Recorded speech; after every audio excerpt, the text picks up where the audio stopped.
I knew I was going to fight at some point. It's just in my blood to stand up to the system. I actually became quite depressed because how do you fight a system that will crush you as an individual? They print the money, they own the media, they own the military, they own nation states. So how do you combat that as Mike or as Izzy? And with Bitcoin, I understood, oh my God, that's the only way it can ever happen is in a decentralized node network, which is what we are. There's no other way. So you can remain behind the curtain in that. It gives you the opportunity to do that. Or like yourself, you put yourself in the public eye, and to some extent it comes in harm's way.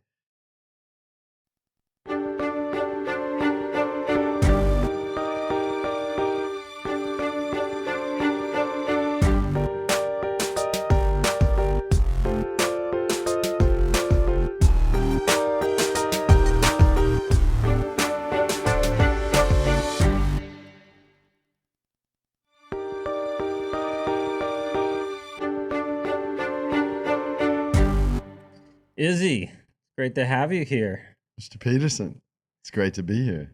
It's funny because the reason you're here is because you sponsored the Bitcoin halving party. I had not heard of your project prior to that, and then obviously you guys were a sponsor there, so that piqued my interest. So you at least got some mileage out of your advertising sats that you. Thank you for sponsoring the conference. That's obviously they can't be done without companies coming in and supporting them. So I hope because of that you guys get a lot of mileage out of it. Thank you. It was a no-brainer, actually. I know all the meme factory. I love what they do. They're the tip of the spear of this thing, that touch point. And in a renaissance like what we're experiencing, a lot of people will come for the memes and the comedy and come close to Bitcoin. We've sponsored other conferences and that, but I just wanted to go another route. Nothing against sponsoring a conference, but when Big Sean said, we're going to put this halving party on, it was like, I want to be involved. And then when he gave us the opportunity to become the lead sponsor, it just aligned because we were dropping our AmberApp 2.0 on Satoshi's birthday. And It was just orange glowing light all the way through. And I got to say that conference, sorry, Big Sean, that party was extraordinary. Paco and I were talking about it before. It's more like a gathering of the tribe. It's like the hallway part of the conference where you want to spend all your time. Yes, sir. But like that was the actual main event. LobbyCon? Yes. It was LobbyCon. It was LobbyCon. Bitcoin LobbyCon. And there were so many Bitcoiners from all around the world who had never met. Well, and so many that had never been to El Salvador before. Like myself. This is your first time? First time ever. And I would dare say I'll be living here within a year. That's what I like to hear. Yeah? Yeah. Well, you're the inspiration. You're the guy. I mean, tell me we can go a little bit deep on that this. Yeah, 100%. We'll dive into that. But first we got to hear your story. Then you can ask me whatever questions you want. So we were talking beforehand, and you were a doctor before. Or are you still a doctor? Well, once you're. But you're not practicing anymore. No, okay. No. I was a shitcoin doctor. And you know what that means because I told you. A hair transplant. Yeah, that was my specialty. But that's not what you originally, I'm assuming, wanted to go into. I don't know what I wanted to go into. My grandfather wanted to go to med school. He didn't. He was a farmer. And I don't know. I just wanted to do something to make him proud, make my parents proud, my mom proud. And then quickly realized, like within 2 years out of it practicing, I'm like, can I tell you this? Yeah. There was a moment I was looking in the mirror. I was in Australia and I had gone there for my first contract, and I saw myself pushing up a tie, Mike. And I thought, I'm going to go into my office. I'm going to see 2 or 3 patients. Then I'm going to take this monkey suit off, put on surgical scrubs, go to theater, put the suit back on, go home and put my comfy clothes on. And I was just like, why am I not in my comfy clothes all day? And so I knew I was done. And that was the day that I said to the doctor that I was training, I'm out. That's a hard decision because I have a bunch of the good friends that I went to school with went into the medical profession. I know I've talked to some of them that you can tell they wish they would have done something different, but they have so much time and Yeah. money invested Yeah. in, it's, what is it, an additional 4, is it 4 years or 6 years additional? More, yeah, Yeah. 6. And then, all the debt that you acquire, and they, Yeah. they feel kind of stuck. So for you to make that decision to walk away, I mean, that had to be a pretty big decision for you. It was. Yeah, it was. How long had you been practicing at that point? 18 months. So, Gosh. so yeah, it was out of the, it was out of So the you gate. spent all that Yeah, time yeah, to become a doctor, and then it was 18 months after you. Wow. yeah. And while you were studying, going through school, you didn't at that time think, this isn't what I want to do? I was getting tutored a lot and just really going deep. I love medicine. I love the body. I love Yeah. how it works. There were a lot of things that I did not agree with because it, at least at that point in my life, I understood it was more about cutting and prescribing. Uh-huh. And I always came from a more holistic approach. My grandmother always healed us with herbs, always healed us with food. I mean, if there was critical care, then allopathic medicine is beautiful. Yeah. But when it comes to, and you're going down this rabbit hole now, right? When it comes to health and longevity, a holistic approach is, in my opinion, the way to go. Yeah. Yeah. No, everybody I've talked to in the medical profession, they say that, yeah, we're great at fixing broken arms Yes, or, sir. things like that. But when it comes to just actually encouraging people to be healthy overall, Yeah. yeah. Yeah. And that's what's important, right? I mean, I can put some hair transplants in a few people. But when it comes to health and longevity, it's lifestyle. It's lifestyle choice. And I think our ancestors, I know our ancestors knew that better than we know it now.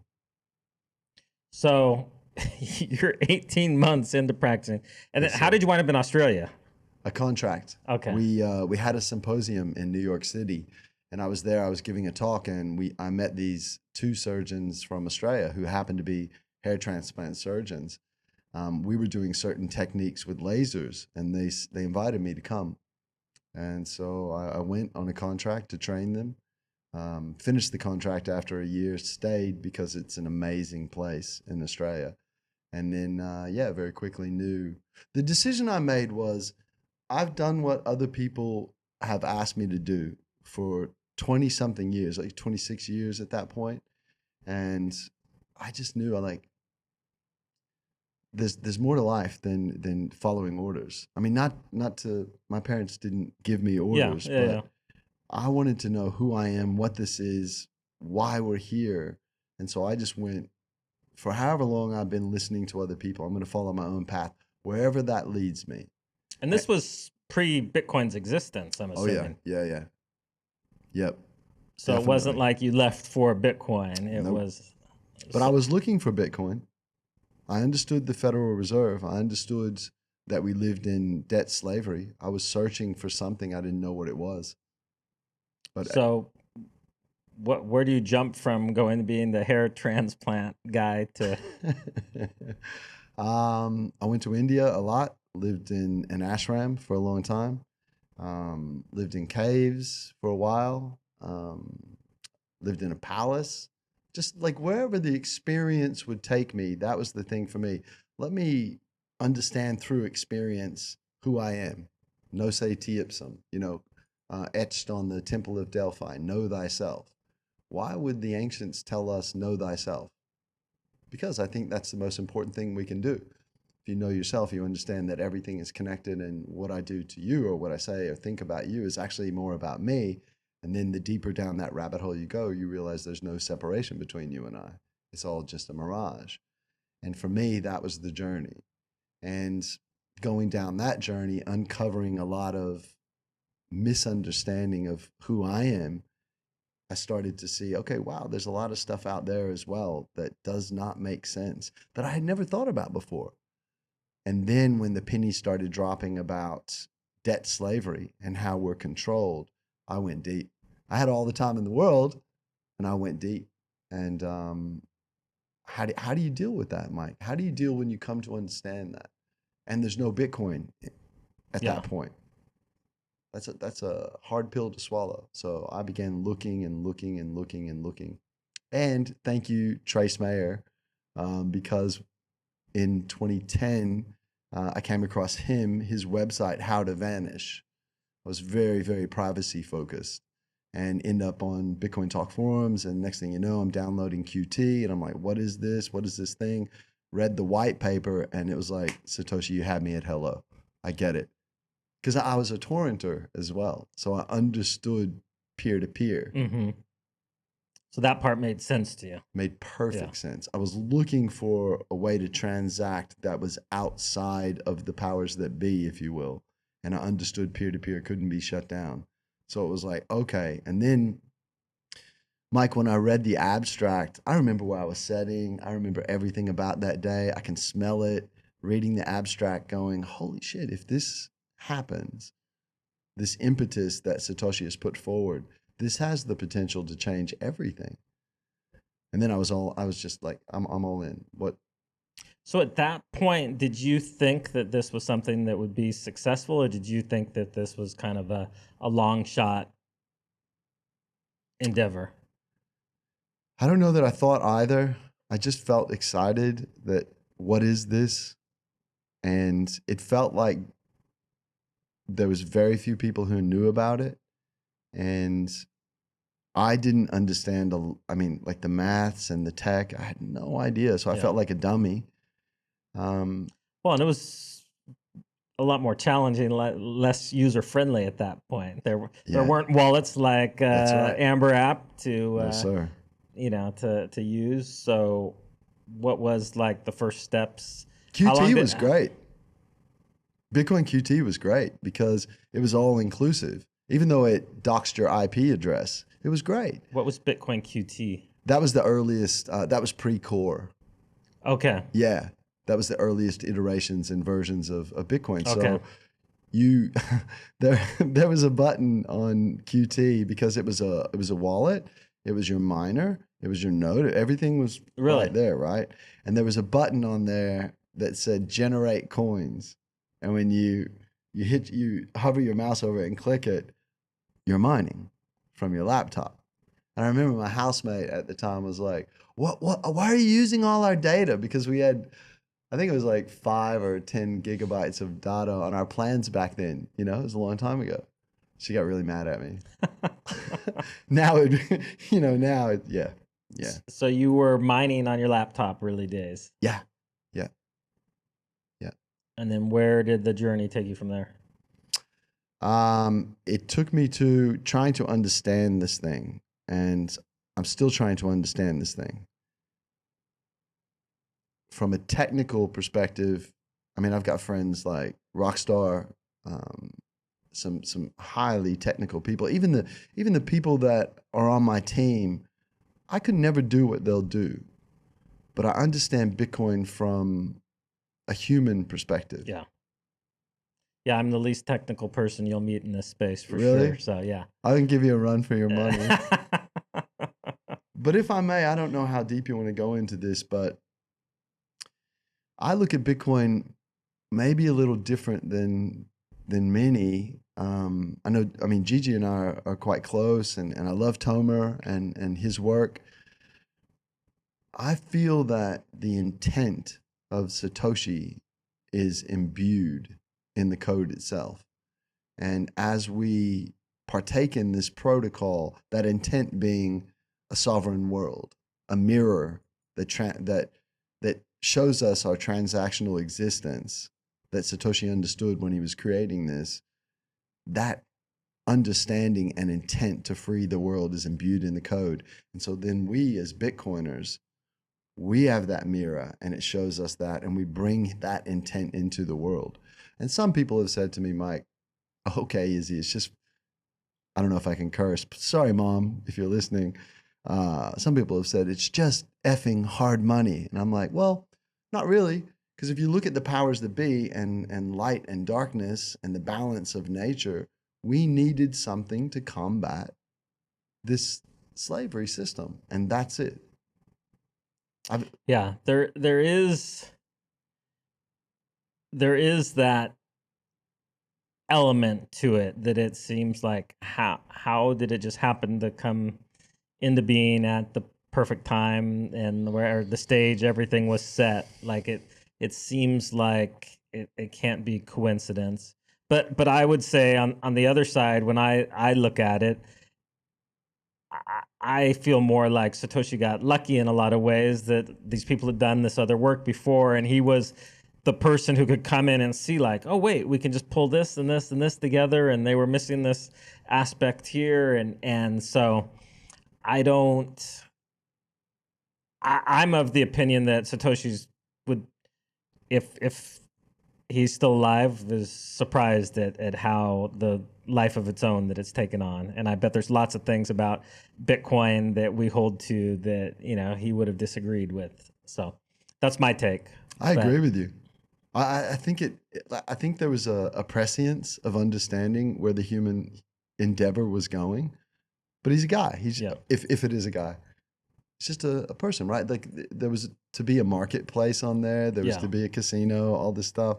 So I mean, I I think the best thing that he did was get out of the way after a while. I mean, that was the genius that most people can't stand to do, and then to not come back. I mean, yeah, that brother. that is what really. Oops, I left my phone on. That's unlike me. Sorry. I feel you're exactly right. And I don't know if that was the prescience or not, or maybe pressure. I mean, we saw what happened with Julian Assange at that time, Yeah. wanting to use it. So I don't know, but I think you're exactly right. I think it holds both. And you know how you talked about there's this debate in Bitcoin whether it's an invention or a discovery. I was saying to Paco earlier, there's a word in ancient Sanskrit. It actually comes out of Pali, and it's called jugad. And funnily enough, no one knows where that word comes from either, quite like Bitcoin.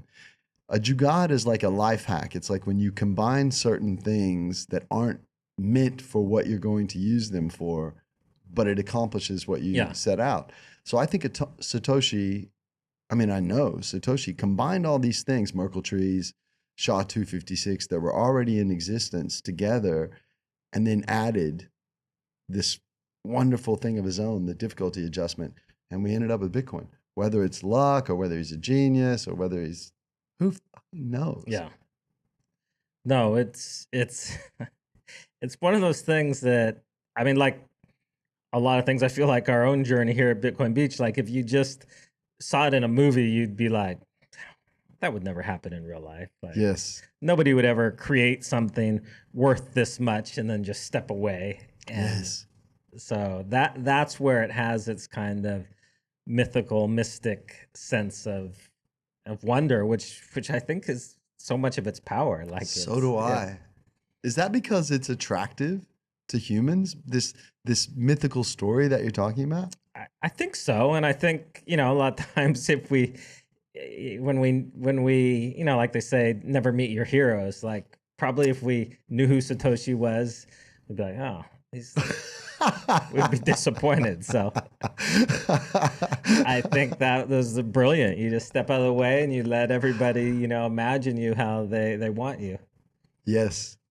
That you had a similar experience with the Bit by Bit fund, right? That there was an anonymous, you don't know, Yeah. but they played a part in you being able to accomplish what you've accomplished Oh, here. I mean, huge part. Yeah. It couldn't have been. It wouldn't have happened without that. Yeah. When I understood that, I was aware of the Bit by Bit funds. I was aware. You remember the Pineapple Fund as well? Yeah. Yeah. I love these mysterious things happening in Bitcoin, and they're just going to keep happening. But when I heard the story of how that happened with you, I was gobsmacked because it just keeps getting better and better and better. And then today we were talking about where else could this have happened? It had to happen in El Salvador, the savior. Yeah. There's so many things that we're setting up to make it successful that nobody could have planned. And it's when I would tell people that I think El Salvador is going to be the first country to adopt, everybody's like, you're an idiot. They already have the dollar. They're going to be the last. It was, and I'm like, no, you don't understand. The corrupt politicians benefit in places with inflation because they always get access at Yes, sir. favorable rates, and so they always milk that system. So they don't want to see that go away, but they've already given up their sovereignty on their currency here, so it makes sense. And so, but it took all those things coming together. It took somebody coming in and donating and not wanting any recognition. And it's actually one of those things that I think has made it hard for Salvadorans to understand, because El Salvador, it's very much, if anybody like does anything good or does anything, they want like a plaque or a statue or it's a society where, that recognition is very important. And so, which, in the Bitcoin space, it seems normal to people. They understand why somebody would want to be anonymous and Yes. not dox themselves and just Yes. be able to have a huge impact on the world, but without, all the negative ramifications that sometimes come from, a lot of times people that do great things for the world wind up paying the price. And so That's right. so that has made people all suspicious of the motives or the whatever. And it's like, no, somebody just wanted to use Bitcoin for what it was made to be, which I believe is freedom money that separates, from us, from state control, that there's no intermediary, there's nobody that can tell us when and where we can use it. And so, I mean, how amazing is it? It's almost like Satoshi 2.0. It's like somebody else coming in who benefited from this, but wasn't focused on the material success of it, but wanted to see Bitcoin like change the world. Yes. And, was naive enough to think that, some middle-aged guy who can barely function on email would be somebody who could implement it. And it just happened to be here in El Zonte with an amazing team that, if they hadn't existed, this just would have been a stupid idea that everybody laughed at and, never went anywhere. But because we had such an amazing team here with trust in the community from the work they'd been doing, for years prior, and just the way everything happened, it's been a wild ride to be a part of. From the outside watching, it's been incredible. Did you have tears? Did you I have lots of tears. I mean, I'm kind of a crier. So yeah, I'm a crier anytime well. I'm talking about something I get excited about, so that's why you'll see me on the podcast. I'm always like, So yeah, it's been. I mean, of course, hasn't been all, rainbows and unicorns. Sure. There's been lots of challenging things. There's been, times where I'm like, what in the world did I get myself into? Mm-hmm. There's been weird attacks on me for like weird things that I'm like, so it's like, yeah, it's one of those things that I definitely understand why people don't want to step out into any public type of thing, because there's lots of. Can we talk about that? Sure. You said weird attacks. I told you before we went live, I had remained in the Bitcoin closet, if you will, for a very long time. The whole pandemic, to be quite frank, pissed me off. I was in Melbourne at that point. We were the most heavily locked down city in the world. I bounced and went rural. 18 months. Bro. The stuff we were seeing, I've never been to Australia. I've traveled most of the world, but I've never made it to Australia. I always wanted to get there. And I was like, that place sounds horrible. What's wrong with those people? I know, right? And it's a magical place with wonderful people, but people acquiesced. And I think it's because, not that they're weak, because they're not. I always thought Australians were hardy. They are. But there's this mentality of, come on, mate, let's do the right thing, all right? Just calm down. Sorry for all the Australians who are making fun of my accent right now. But there's this do the right thing, and everyone just acquiesced. And it became an absolute shit show. And then we had this dictator who basically spoke to the populace. I mean, they were all over, but in Victoria, he spoke to the populace like they were highly regarded. And it was the most shocking shit I ever saw in my life. So my question about these weird attacks is, I'm very, very close with Mom. She's been my best friend my entire life. And I knew I was going to fight at some point. It's just in my blood to stand up to the system. I was saying to Paco and the lads this morning that I actually became quite depressed, because how do you fight a system that will crush you as an individual? They print the money, they own the media, they own the military, they own nation states. So how do you combat that as Mike or as Izzy? And with Bitcoin, I understood, oh my God, that's the only way it can ever happen is in a decentralized node network, which is what we are. There's no other way. So you can remain behind the curtain in that. It gives you the opportunity to do that. Or like yourself, you put yourself in the public eye, and to some extent it comes in harm's way. And at the halving party, I mean, I went hard on the paint.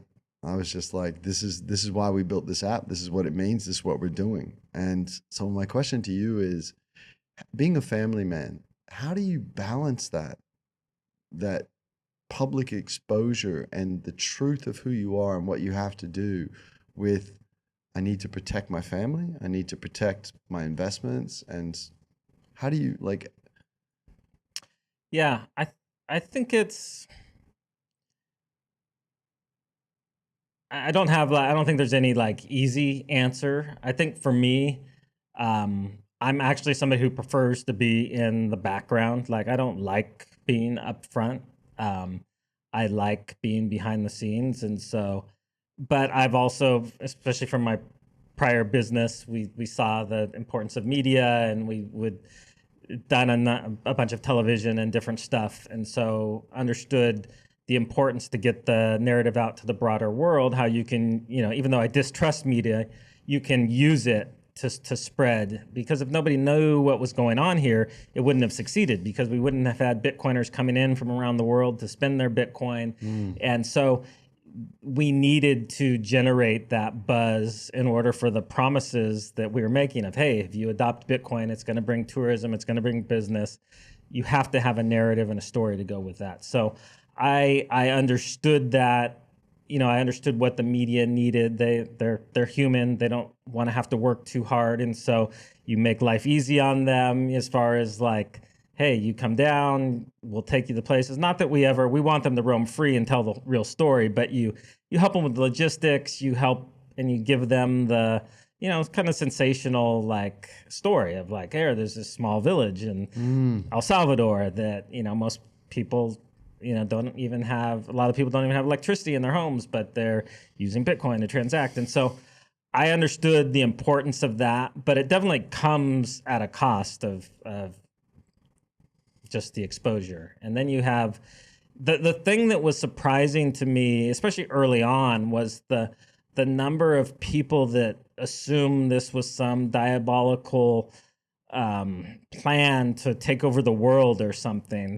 That like somehow I was doing this to enrich myself, and I'm like, just explain it to me, because I want to understand, like, if you were really trying to do something, would you go to like a small town in a third world country that was a murder capital of the world that nobody cared about, a town of 3,000, and take a team of, most people hadn't, gone beyond middle school or high school, and that would be like your team to take over the world? It was like weird, like, and who, I don't know. I was just like, I don't understand where do you think we're making money off this? Because donations are coming in and flowing into the community, but where it was just weird of like, but it was this weird sense of like, well, somebody must be profiting off this, and so that's been the hardest thing, is to like, for me, it's rolls off my back. My wife sometimes gets a little defensive, and she's like, yeah. So, but we've been able to mostly keep our kids out of it, and so they haven't had to deal with any of that. But yeah, there's been people on our team that are working with us who have kind of pulled back, because they, once the press came in and started spinning stories, and they'd say one thing and they'd cut it up to say something else, and they're just like, forget it. It's not worth it. So yeah, it's just one of those things that for me, at some point I'll just drift away, and that'll be it. I have no desire to be in the spotlight. And so that's the thing. We can get this where the momentum, where it keeps going forward, and then there's people that are much more capable than me that can kind of push it forward. So that's kind of the dream. I really resonate with that, and thanks for telling me that. with the company, you know, a lot of companies will have like 10-year plan, 20-year plan, 50-year plan. We out of the gate, we're like, what are we going to look like in 100 years? What are we going to look like in 200 years? We know the issuance is going to 2140. So how does this thing exist without me, without all of us? How does it serve Bitcoin? And similar to you, I want to make myself redundant. I want to at some point just go and be a father. Yeah, I want to get back to surfing and Yeah, man. traveling and Yeah, man. You know? But it's so are you drawn to it like me? Like there's not a choice that we can't add value right now. No, I think it's too important right now. Yes, like sir. it's Yes, sir. If somebody tomorrow could like slide right into what I'm doing and Good luck with that. I would just, but it's not that like I'm super smart or great. It's just the combination of experience and contacts and Yes. everything that comes Yes. together. It's not like you can just pick somebody else and put them in that place. And so, and I understand that, but that's why my focus has always been on the like pushing into the team. Ramon or Chimbera, as a lot of people know, like he has much more riz than me. He's the you know, he loves being out with people, and so we have other people that are more technical on our team. We got people like Paco back here that are running the podcast, and so we have this amazing team that's rising up. And so yeah, I just keep trying to pull back, and then they're like, "No, Mike, you should come to this." I'm like, "No, I think you guys don't need me," and it's not because I don't care, but it's like I think they do a better job. I get like that. tell Roman, they're like, "You come up and speak with me." Like, no, you do it. you do a better job than Yeah. me. You go up and do it. So that's kind of my long-term goal, is just to, yeah. I love Bitcoin conferences. I'm sure I'll still love to go, but it's, you know, it's not, Bitcoin is still money. And you can't make your life just about money. Like there's more to life than just Bitcoin. I think it plays a huge role in righting a lot of wrongs in the world and kind of leveling the playing field. But I don't think that if your life's just about Bitcoin, you're going to be disappointed. So that's kind of. That is so apt. That is so apt. And it could be just about Bitcoin for a specific time. For a time, yeah. That's your focus. But if that's like your life plan, is, I think, you see that with people, and then a lot of them go off and do screwy things. They go off the rails and want to create their own coin or want to do different whatever. And so I think there's a cyclicality from Bitcoin. I think it's good to bring new blood in, and have some of the, you know, the people that were leading before kind of fade into the background. Yep. And we've seen that every single cycle. Yeah. Going back all the way to the beginning. There's a bit to unpack there.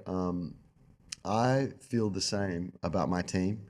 Like, we have a very young team, super talented team. And the reason I hired the people that I hired is I want them to run this, you know, not only so I can step back and maybe go surfing with you and enjoy a bit, but yeah, I want the same opportunity that was given to me, I want to give to someone else. Yeah. And have them feel that and know that, so then they can give that opportunity.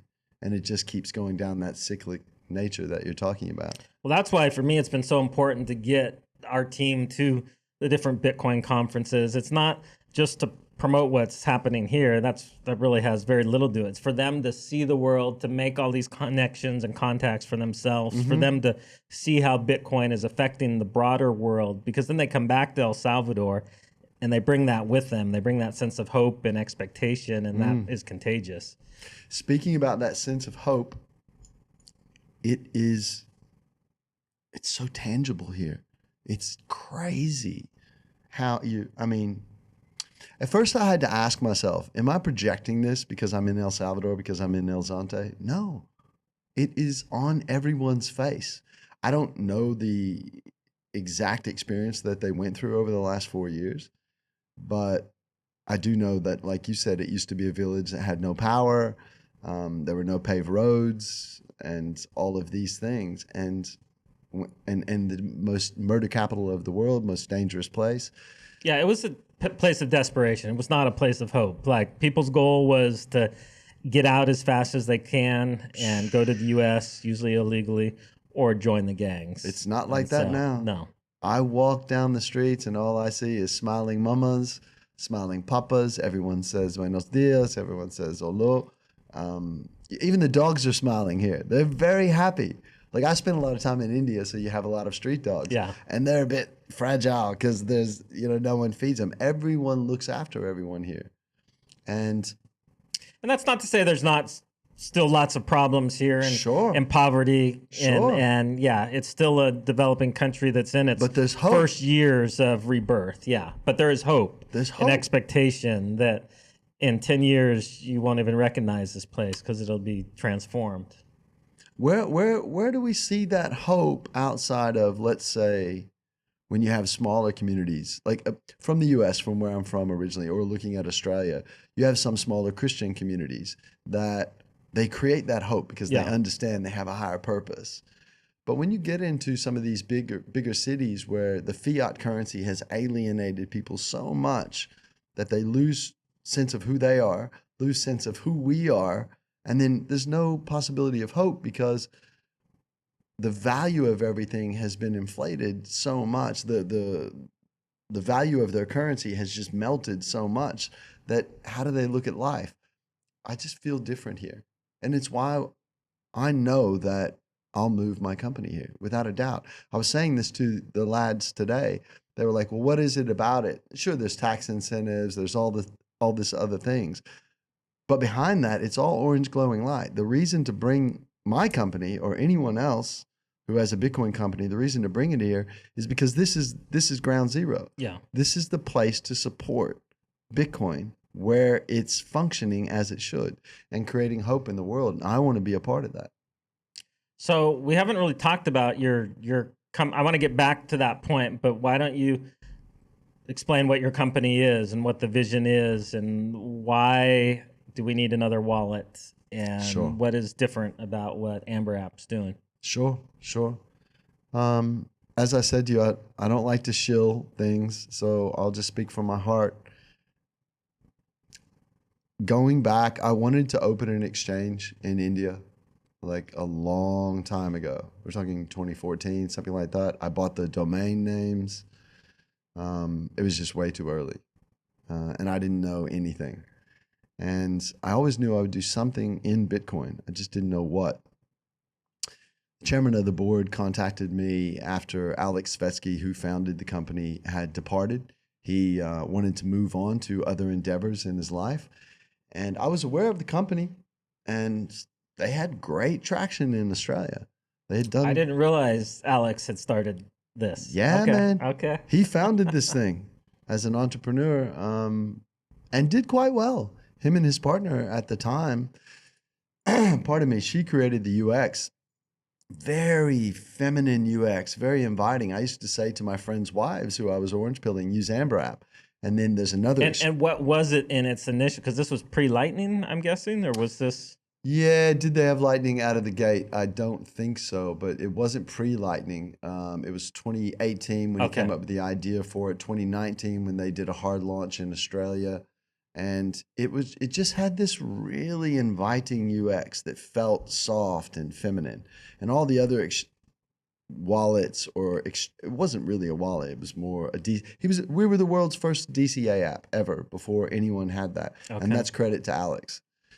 And then he wanted to move more into philosophy, and he had other endeavors that he wanted to do. So that left this big gap. He was the majority shareholder. He was the CEO, the founder, and the chairman contacted me and said, "Hey, do you want to buy this thing?" And I'm like, "Nope. I don't know what I want to do, but I don't know if I want to inherit someone else's stuff." And we ended up going on a speaking tour, and that was my entry point into Bitcoin. It's after I had met Gigi, and we talked about crying before. I was in Isle of Man, and I just bawled my eyes out with Wizard of Oz about Bitcoin, about why we're here, what we're doing. And I knew in that moment, looking at the mistakes that I had made, because I lost a lot of coins in a hard drive crash because I was an idiot. And I always felt like horrible about that. Not for the money, not for anything like that. I don't care about that. I thought, I feel like I'm going to cry right now. I thought I let Satoshi down, like I let Bitcoin down. And, and Wizard of Oz was like, well, you have an opportunity here to do something. Would you consider being CEO of this company outside of maybe buying majority share? And I contemplated that for a long time because I didn't know if I was a CEO. You know, I'd help my friends run their companies, but taking on a Bitcoin company, it's a big deal, you Yeah. know, public face and serving Bitcoin. I don't want to mess that up. Being potentially responsible for other people's coins. 100,000 people Yeah. use our app. And so it's like, I serve them. And more than that, I serve Bitcoin. It's a lot. And on top of that, as a businessman, as you know, there's investors, and my whole team is my family. And it was somewhat dire straits without Alex there.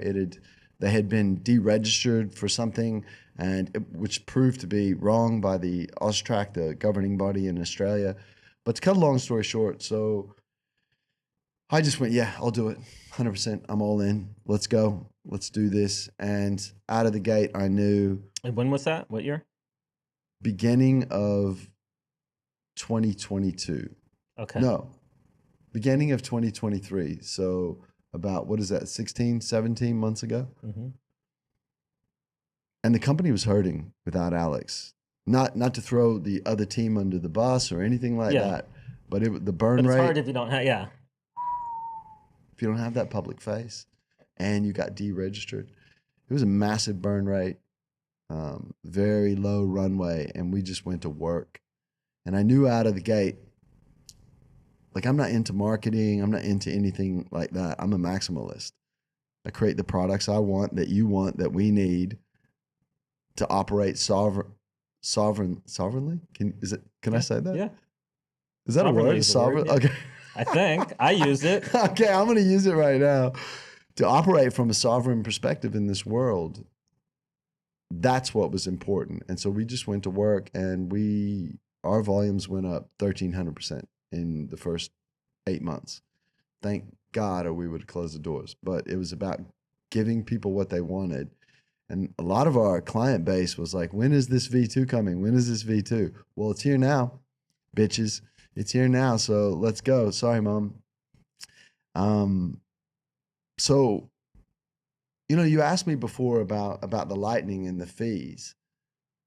I don't want Lightning to cost money for people. I don't want to charge a fee. Because if you remember back in the day, Bitcoin, you just want to transact. And then we understand about block size and all this. Lightning comes. I just want people to be able to use Bitcoin the way that I understand Bitcoin.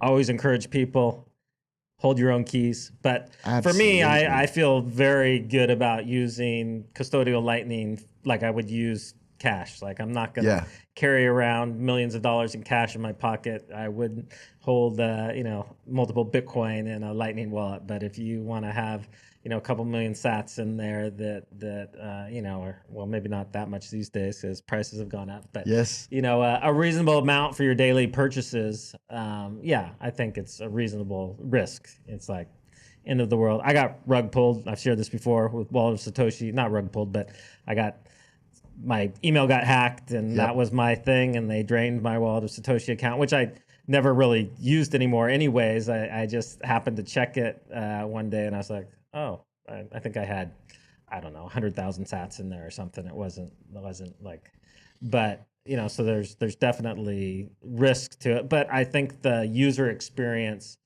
is worth it. If I lose that much, but I get all the great user experience, then I'm willing to pay that price. It's kind of my philosophy. On that, Mike, the user experience was one of the main reasons we created the app we created. I had to find the right designer, and he used to live in this combi van, had a muesli business, and one of the most amazing guys I've ever met.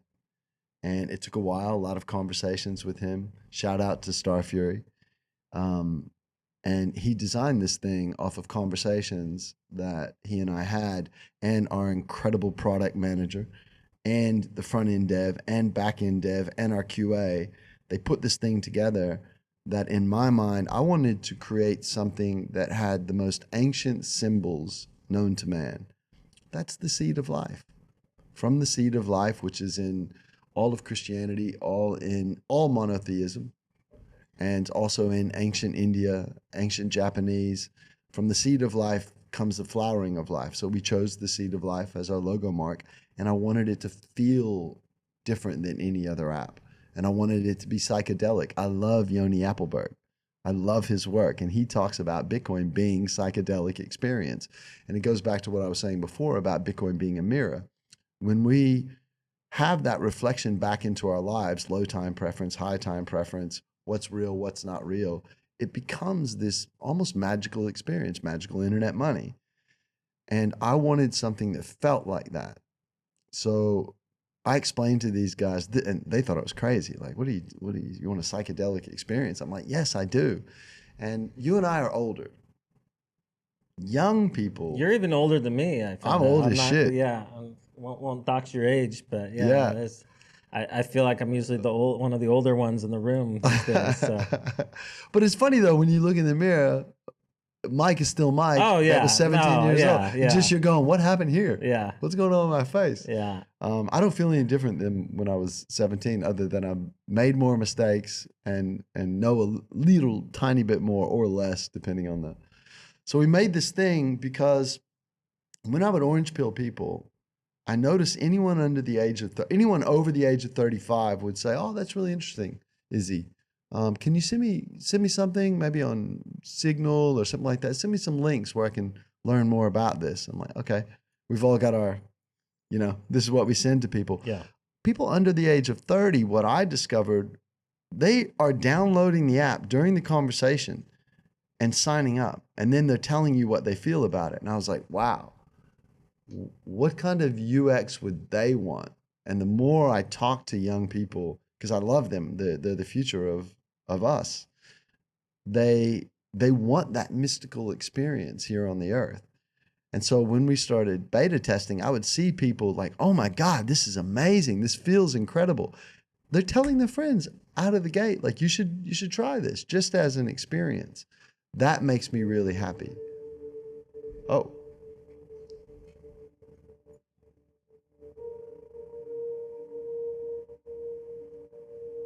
And this is the new version that you guys just launched, right? Yes, sir. AmberApp 2.0. So I never saw the 1.0, so I don't know what is the big difference between this and the night and day difference. Like, everything is different. Shout out to Jeremy, our product designer, head of product, because he knew, he's a hardcore maxi, he knew what this thing had to be.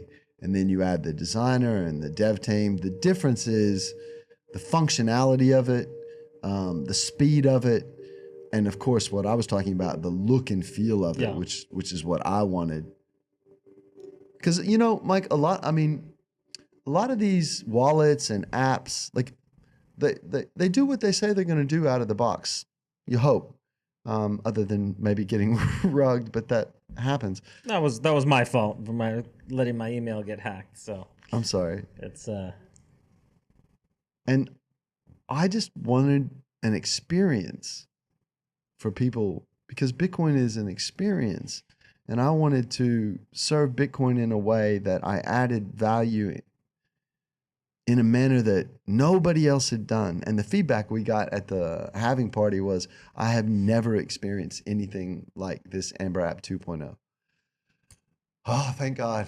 All that work paid off. But it's a little confusing because we have 1.0 still in the Google Play and the App Store, and we've got 2.0. And it'll be like that for the next 8 weeks. Okay. Yeah. So what I downloaded and played around with it today. It looked like the Lightning feature was live. Is there other things live in the original version? Do you guys already have, like, where people can purchase Bitcoin? Or I don't know exactly what you guys offer, so would love for you to share what what is the business model and what are all the services you guys offer. We Yeah. have this is I think the home screen or one of the screens from the new app. How sexy is that? It's so like it's the sexiest thing in Bitcoin. I mean, sorry Jessica Vaughn, sorry Jessica Hodler, sorry Bitcoin Becca, sorry everyone, but this is it. So the original, please don't take that the wrong way. The original app is like I said, it was the world's first DCA app. Thank you, Alex Svetsky, for bringing that. And it was a place you could buy Bitcoin, custody. You couldn't self custody. You had to withdraw.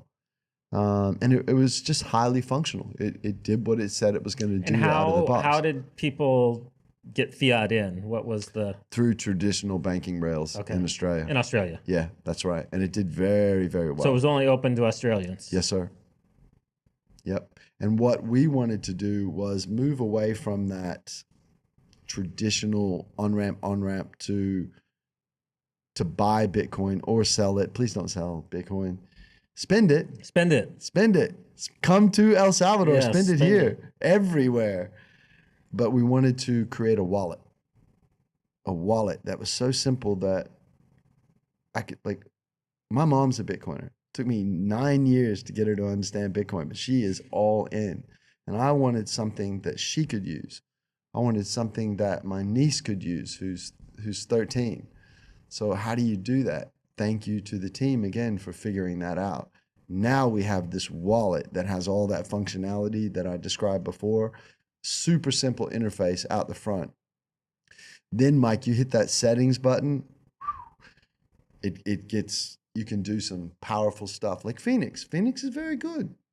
You get in the settings of Phoenix, you can do some cool stuff. So give me some examples. And talk to me like a kindergartner, because I told you before I'm not very technical. So one of the things for me, because people love DCA, what's that moniker? Time in the market beats timing the market. Mm-hmm. And when I took over this company, they had all these automations for DCA, like buy the Schiff and things like that. Okay. I don't want to associate myself with Peter Schiff, so I have pulled that shit. No, for me, it's a Bitcoin heartbeat. You want a DCA? How about you DCA every 10 minutes? Like, what's the allocation of capital that you need to DCA every 10 minutes? Maybe it's $5,000 and you buy $1. Maybe it's 250,000 and you buy that amount every 10 minutes until you top it up again. I focus on the orange glowing light. I focus on Bitcoin. So with our automation, I wanted an automation that allowed me to do what I want to do, buy Bitcoin every 10 minutes. That's my favorite feature. And that'll drop later. Okay. And I'm assuming that will be over Lightning, or Yeah. how will you deal with? Okay. Yeah. Yeah. So what things are live still in the original app? Is it still an exchange? Can you still buy through that? Yeah. Okay. So these just haven't been updated to. Yeah. So in Australia, it was really almost a pressure cooker conversation. Being the CEO, I'm like, let's go, let's get this in the market. We're launching into US. And luckily, my team took the gloves off and beat the crap out of me. And basically, we're like, no, we're not bringing something out that has a propensity to break. And also, it's better to take our time with this and build it in the way that we know we can. And they were right. They were wholeheartedly right. So what do you bring first? Well, you bring Lightning and you give it to the world. And then we launched the exchange in America, in Canada, El Salvador, in Europe, in Africa, and then India. India is very big for me. There's billion people there wanting to transact in Bitcoin. And I love India. And a lot of hurdles to overcome there. I like that. I like the hurdles. You like hurdles. This is what you did here. I don't know if I like them. I tend to find them. Yeah, so. right. Okay. Maybe it's something in our nature.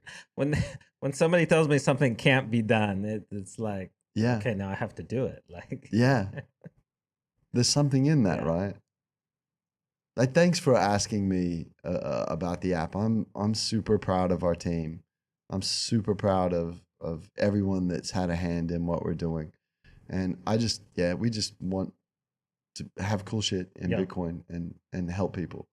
That's it. So how much have you dove into what it would take to move the company here? I mean, I 100% support that. I want to see Bitcoin companies here. I mean, this is Bitcoin country.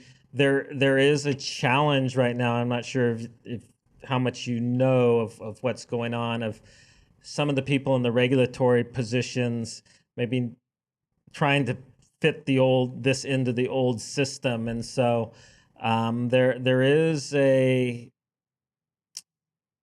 think really a battle going on between people that want to get all the user information from companies that locate here and companies that want to stay true to the Bitcoin ethos of letting people exist without having all of their information out there. I guess I'd say. So I know that, and I'm not going to name names of companies, but I know I've talked to one company in particular that's been very frustrated because they're trying to keep Bitcoin to be what it should be, but they're getting pressure that the government wants all the list of all their clients and all their information. I know some of the other companies are providing all that to the government. So I don't know if you're aware of this going on and how you would handle that as looking to move here. I would love to see more Bitcoin companies move here, but them kind of stand united as like, we can't lose the ethos of Bitcoin. So just curious your take on that. It's a great question. It's so appropriate, you know. There's a few ways that I could answer this. There's obviously the diplomatic answer. Fuck that. The truth of the matter is, I'm cautious because I'm responsible to a lot of people who use our app. Yeah. I serve them. I'm cautious because I love my family. I love my AmberApp family. I owe them everything. But at the same time, I'm willing to give everything that I have in terms of Bitcoin and what I've been able to collect over the years to make this mission go further. When it comes to these type of regulations, obviously jurisdictional, I don't know a lot about here. I just went to Madeira because I was very curious of what it would look like moving there. Yeah. I've been to Isle of Man. I've researched Panama. I may invite various governments to start peeking more at what I'm doing. Peek at me, not at the people that work for me or the people that like I can handle myself.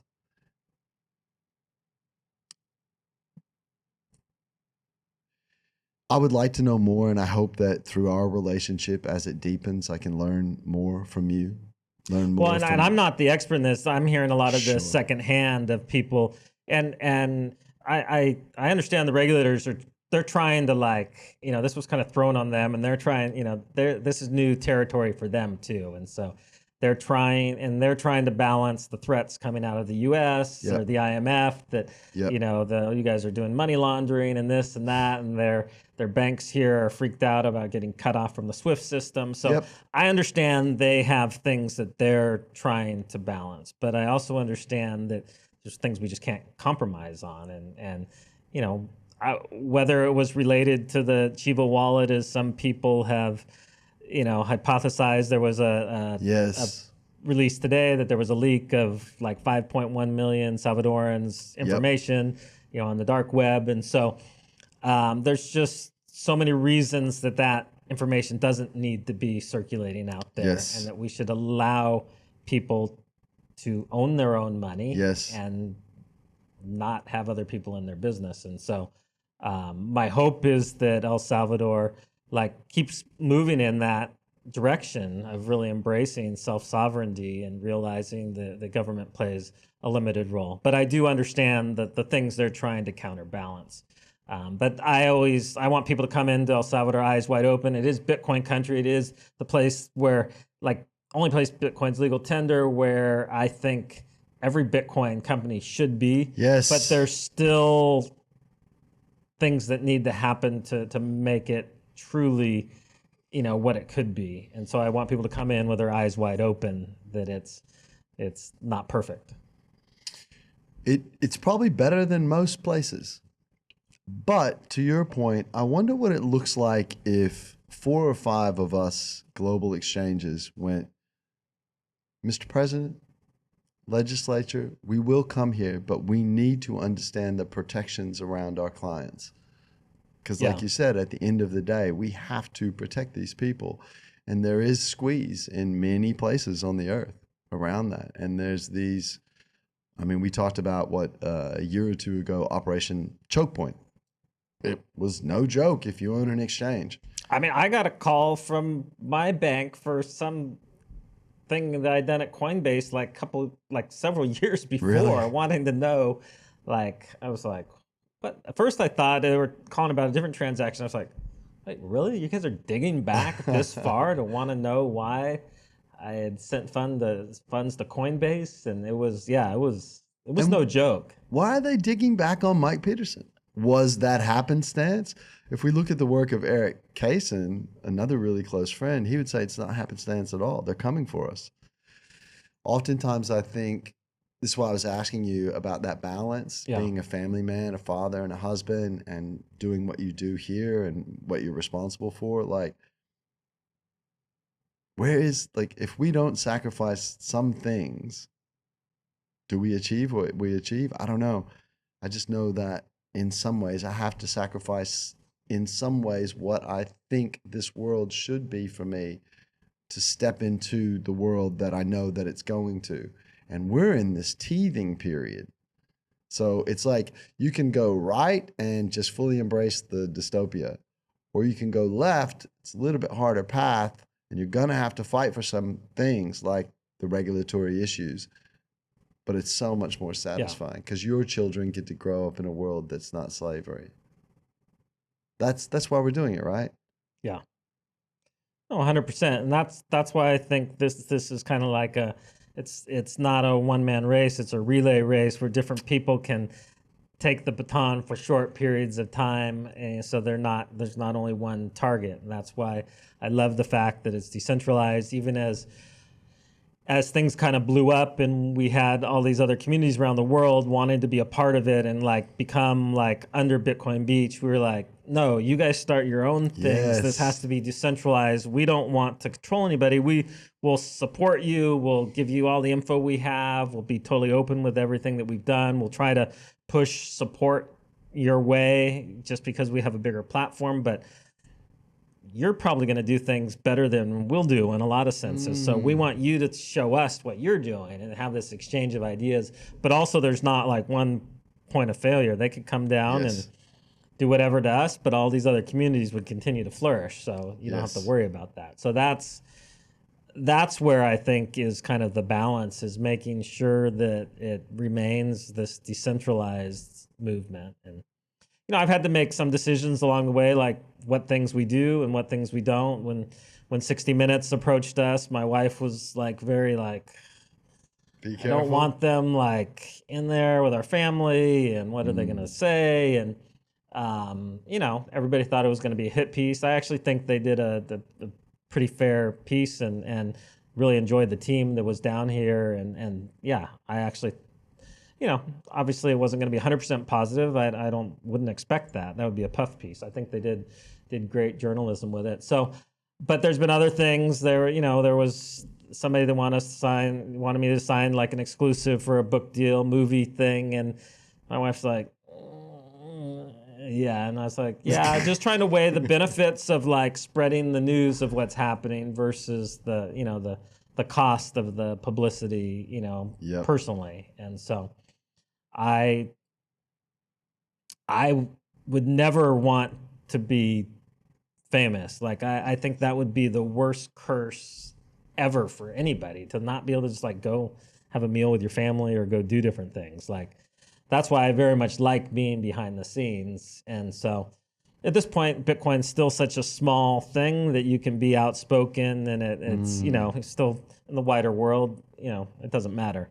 But, I probably wouldn't want to be doing the same thing 10 years from now when Bitcoin's playing a more important role in the world, because I think those figures will have to be much more public on the public stage. And so by that time, I'll have faded into the background. Nobody will ever remember, and I'll be hopefully surfing somewhere. So I'll be with you. perfect. So, if I may say something, I know you're probably going to wrap it up soon. You're a dad. You've got things to do, but you brought up something really interesting. When we look at something, when we look at someone like President Bukele, he's doing that now. I said to the guys today, and please don't take this as crass. There must be a guy with a wheelbarrow going around beside him so he can put his great big balls in it. Because this is crazy. I mean, to undertake this, it takes some real cojones and foresight. And not just one thing. He's taking on so many different fronts at like, it's very easy for us. We're focused on this one thing. Yeah. He's got all these different things he has to like hold in tension. Yeah, man. You said the murder capital of the world. And sometimes we've all heard from people in the Bitcoin space, which is where my focus is. Yeah, but these decisions are dictatorial. Okay, you can say that. But who affects change like that? It takes someone who will make those strong decisions in the face of all the danger wrapped around it for his family, for his country, and everything like that to affect change. We know that from history. And then they say, yeah, but people there don't like him. I can tell you point blank, I have been here now for a few weeks and I'm not going anywhere. I've asked, probably 100, 150, 200 people. Every single person loves this man. Everyone I've asked in 4 different parts of El Salvador right now, and rightly so. And I do hope I have I saw he's coming out with the citizenship. I'm going all in on that. I want to move my company here. I do go around and philosophize about Bitcoin. So perhaps that's applicable to me. I want to be here. I want to support El Salvador. And I see what he's done, just to circle back to what you were saying. It set the standard. And not blowing any smoke up your ass, you've done the same thing. You took a massive chance. And you're here and you're doing it day in and day out with Paco, with Chimbera, this is inspiring, brother. Well, I mean, thank you. But I mean, obviously what we're doing on a small scale is one thing. I think for the president, he was really putting his neck on the line. Absolutely. It's very easy to, tell people, hey, you guys should do this. It's another thing when you're the responsible for actually doing. I remember thinking because we had different meetings with, the Minister of Economy and Minister of Tourism. We said, hey, if you guys do this, it'll transform the reputation of El Salvador overnight. It will, people will, instead of thinking of murder, they'll think of, a country that's embracing the future. There'll be tourists that come in, there'll be businesses that flood in, all these things. And then when they did, I was like, I sure hope that happens, because I really pumped them up on this. But it's happened. I mean, it has transformed. And I think it really gave Bukele a world, like a presence on the world stage that nothing else that he could have done would have vaulted him to. Like, nobody cared about what El Salvador was doing before. Nope. They wouldn't care about the prisons and all these things if he hadn't thumbed his nose at the IMF and the World Bank and the powers that be and said, hey, we're adopting Bitcoin as legal tender. I mean, that was he'll go down in history. Like, he'll be in the history books. Otherwise, he probably wouldn't have. I mean, that's just the reality. Like, that was the thing that made him a global power.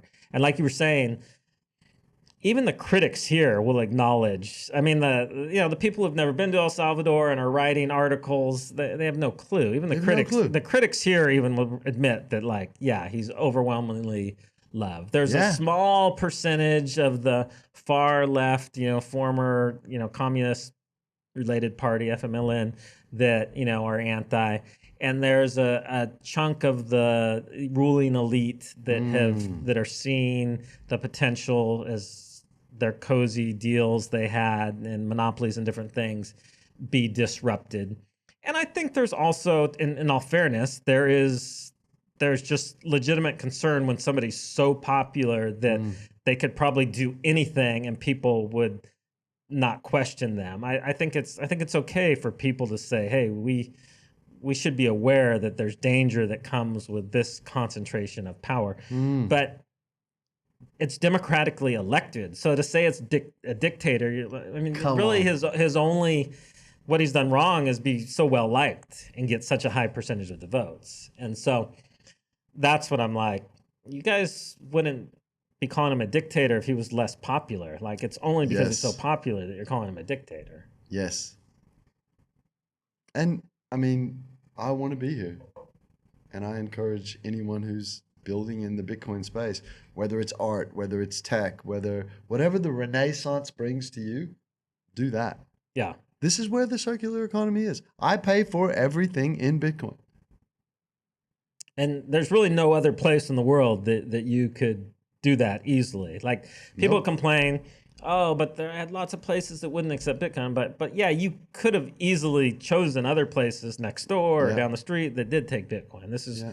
probably the only place in the world where you can really live on a Bitcoin standard. It's so infectious. So let me ask you this. I don't know if you need to wrap up, but I want to ask you this. Sure. I'll ask you it twofold. How can my company help? And how can I help? Here on the ground, like grassroots in the community. So I would say company-wise, obviously making tools that the people that are living on a few $100s a month, that are living in shacks, that maybe with limited education, like apps that work, a wallet that works for them, that they're not, a lot of times wallets are designed by engineers who just take certain things for granted, like people will know to go to this step and this step. And so I think it's very important for people to spend time in the developing world and watch how people use wallets, see where they get stuck. So you can say like, oh, wow, I thought that was obvious, but we need to make this clear that they need to jump to this. So that would be one thing. I think it's important for Bitcoin companies to balance being pragmatic and complying with the laws and staying out of jail with like holding the Bitcoin ethos and not becoming worse than the existing banking system by spewing out all their customers' information to every government that wants every piece of data. And so Yes. I think that Bitcoin companies can say, hey, yes, we will move our operations here, we will create jobs, we will do all these things, but we need to know that our employees and our customers will be protected. Yes. So I think that that's important. As far as you personally, I think there's great initiatives that can be that need support here in the community. One of them is Hope House, which originally was part of Bitcoin Beach, and we've kind of divided those two things, where Hope House is just focusing on the local community here in El Zonte and those endeavors, and so we're always pushing people to continue to support them directly. So that would be the one thing that I would say, and then just being available to, if for people that have questions or, just kind of leading by example of why people should move here. And if you can figure out how to get one of those 5,000 passports and how I can qualify too, that would be great. Well, Ministry of Immigration, Max, Stacy, whomever, let's have that meeting. Let's make that happen. I just so appreciate what you just said. Thank you. I will do my best to follow that. Awesome. Well, I'm looking forward to using your wallet more and seeing as the new features roll out, and then hopefully you're moving here so we can go surfing together. Yeah, So, man. Yes, yes. two old guys in the lineup. In regards to the wallet, if you ever have any questions, anyone has any questions, reach out to me. I'm available. You'll find me. What's the best way for them? I stay offline a lot. That's why I say reach out. But I am on Twitter. What's your Twitter I handle? shouldn't dox my email because my emails will blow up and I don't Okay. answer them. At Hodler's Way. Okay. HODLERSWAY. At Hodler's Way. And I like helping. I like helping people understand Bitcoin. I like helping people understand our app. And I really like what you said about supporting Hope House. Yeah, it's a great, I mean, just the transformation that has come to the community through the work that they're doing. I mean, it's amazing just how many people now speak English here in the community and how many Yeah. job opportunities that's opened up to them. And, now they're like building homes and, getting their first motorcycle and moving from a motorcycle to a car, and you're seeing them go to university. And so many amazing things happening. Thanks, Mike. Oh, thank you. Thanks for having me. Thanks for going down these rabbit holes with me. My mom always said, you meet someone for a reason, a season, or a lifetime, and you never know what it's going to be. But the beauty is figuring that out. So I hope we go surfing when we're 85. I would love that. If I can still make it out in the lineup when I'm 85, that'll be a win.